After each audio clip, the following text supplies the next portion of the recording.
Good day, ladies and gentlemen. This is a BMW X3 2014 BMW X3. This is changing of a spark plug. What we're going to need, of course, is what you would need is, of course, a wrench, and you'll have a socket,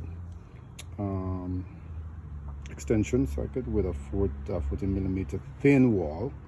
You have to special order this to buy on Amazon or dealer, but it's a thin wall. I think they also sold at some auto parts stores. Of course, you need that. Your spark plugs, I got 4 sets here, NKG is there. They are. What is the serial number there? Zoom in a little bit. You can also get them from the dealership. I took out one already. This is the original equipment that came in the car. It says BMW NKG. Let me refocus here. Of course, you take off this off your engine. It comes right up, pop up and pop out. Take that off. You take off the rubber thing that covers the engine. Okay, you take that aside. Here is the basic insulation. You go in, and of course it will be like this. Pop this up, so it pops up, and plug this out. Take this out, and of course it's a normal operation of going in with your extension and your ratchet and pulling the spark plug out. So you have taken the first one out already here. I will show you as I take out 2, 3, and 4. And of course, when you take this out, you have to go in. I have a vacuum right there. Normally, you gotta use a glass or something to look. I can see there. Normally, some carbon is built up or some carbon residue there. Use your vacuum, the small attachment to vacuum that out. And you get that out, and you're ready to go to the second plug. Again, I will pause the video. You'll pick it up as we go through 1, 2, and 3, and 2, 3, and 4. Of course, the other thing you need is some, right here you see, connection grease, the ionizer that goes on the top of your spark plugs. Now, some people might recommend using anti-seize, but NKG recommend that you don't use it on their plugs. So you would need that. Only thing you need is your the electric connection grease. All right. Hello, gentlemen. As we continue, the other thing you will need is, of course, you would need a gapping tool.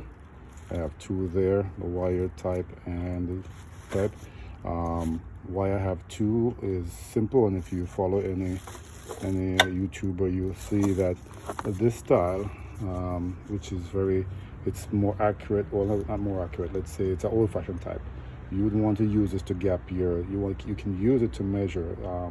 NKG recommends 0.033 as a gap. When I took out the old one, it is actually at 0.30. So of course you have a variance there. This is a turbo, so the gaps on them are going to be smaller, and so I am going to go with what was already setting in and working fine. So I'm going to go with the 0.30. Again, you have some leeway there, but between 0.030 and 3.5, you can go in there and you gap it. If you're going to have to adjust the gap height, so most of these come pre-gapped, but if you're going to gap it, use this tool to adjust the gap in between, because if you use that old style, you have you might depress and damage the iridium tip, and you might break that. And of course, you don't want to spend it. These spark plugs are very expensive, so you don't want to be destroying your spark plugs. And of course, but this one doesn't come. If you see here, this one, if I focus, it is from 0.6, 2.5 to 3. It doesn't have a 3.3, 0.33 in between here, so that's better for that. But again, when I took it out, they had it at 0.030. So I'm gonna go right in between there again. With these BMWs, you want to be going with the recommended gapping there. again, they do give you a range, and so you're not really going to be out of if you rely between 0.030 and 33. All right, and so after that, of course, you will put it in your back in, and of course thread it in. So we'll do that. So here we go. We put in the spark plug into the socket, and of course we tighten up with our hand, with your hand. Now I suggest that you get a wobble socket. If you notice over here, these are wobble sockets, because when you go into that cylinder, it is at a little angle, and so you don't want it too much, but a wobble socket really take care of a little angle variation there and still gives you the sufficient force you need.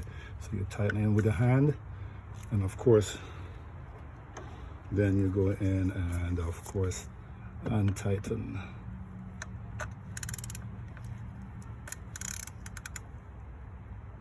There, okay, that's untightened. And then of course you gotta come back with your torque wrench and then tighten to the specification. It's either 23 Newton meters or 18 foot-pounds. We have our torque wrench set, so it's about 23 Newton meters. Let's see if I can get this isolated here. It's about 23 Newton meters or 18 foot-pounds, so I'm right around there. Okay, and of course we're gonna put that on and torque it down.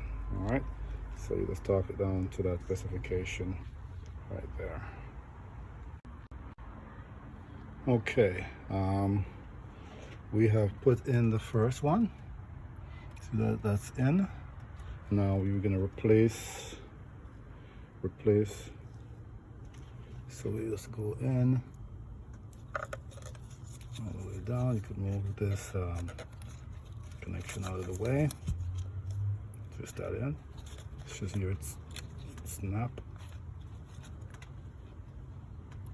Okay, it's in. And of course you replace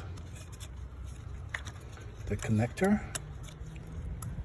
And then of course when you push the connector in, it brings down the connection. All right, and then you go to the second one. There it is. Then you just look for the notch. You bring it up. Sometimes somebody local straightness here, and it pops it out. It pops it out. So it pops it out off, and put that out of the way. And then all you gotta do is turn and pull, turn and pull. I'll gently force on it. And then, of course, come out eventually. There you go. It comes out. And put that to the side. All right, looks good. Then you get your angle, inch. You go in, remember it's a wobble socket, you see it has an angle on it, so you can go down and fit over, right over, and of course you're gonna loosen this out. Okay, so just do that all the way out. I showed the first one, onto the second, and so forth.